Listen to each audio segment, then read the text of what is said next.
We heard about digital transformation cities.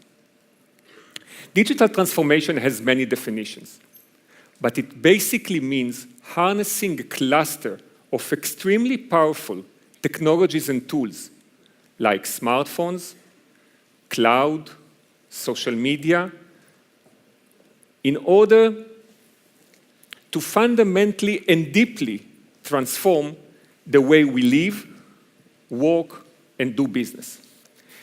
In the last few years, I spent my time consulting organizations throughout the digital transformation journey. It started with companies in the business sector. A study we've conducted with the sponsorship of Google led to the formation of Digital Israel Bureau, the agency in the government which is in charge of the digital transformation at the national level, and we are working with them ever since. Lately, Deloitte globally announced smart cities as the focus area for the next decade. There are a lot of similarities between municipalities and companies. Companies have customers, and municipalities have citizens, and both of them need to keep them happy. In addition, they both work under continuous economic pressure. Businesses suffer from continuing profitability margins decline, and municipalities from budget decline. It's tough, and it's getting tougher. But the good news is that digital transformation can make a big improvement. How? I will share with you 3 interesting ideas.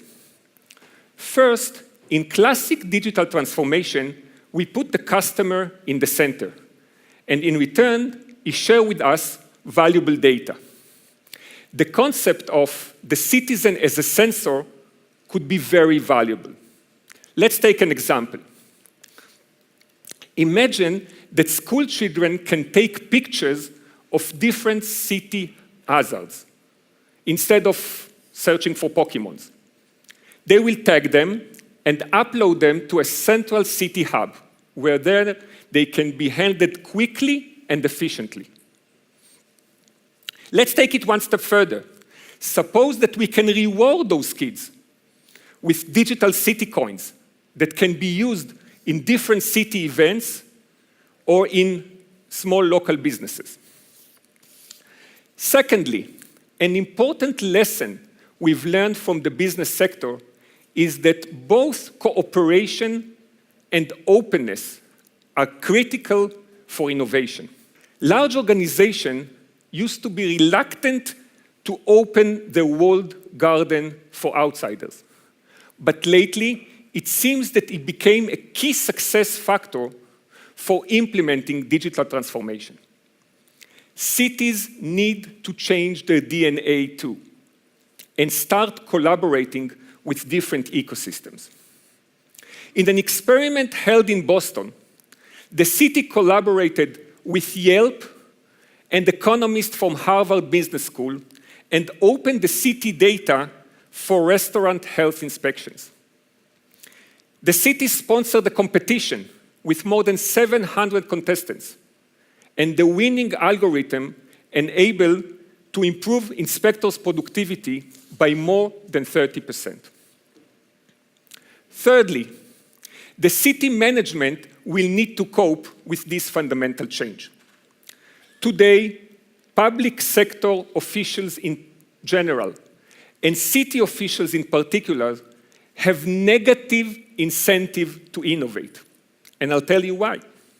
They are held fully responsible in the event of failure, but have very little to gain if the initiative became a success. This must change. The public sector needs to adopt the VC approach. Every VC knows that some investment will make great success, other moderate success, and some will completely fail.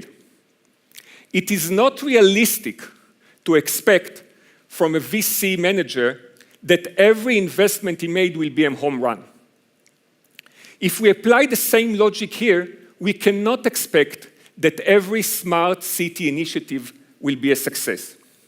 What we need to do is to measure the city innovation portfolio as a whole and not punish if a single investment fails. In conclusion, the digital era presents our cities with a unique, a once-in-a-lifetime opportunity to leverage new technologies together with the change in human behavior in order to achieve city goals.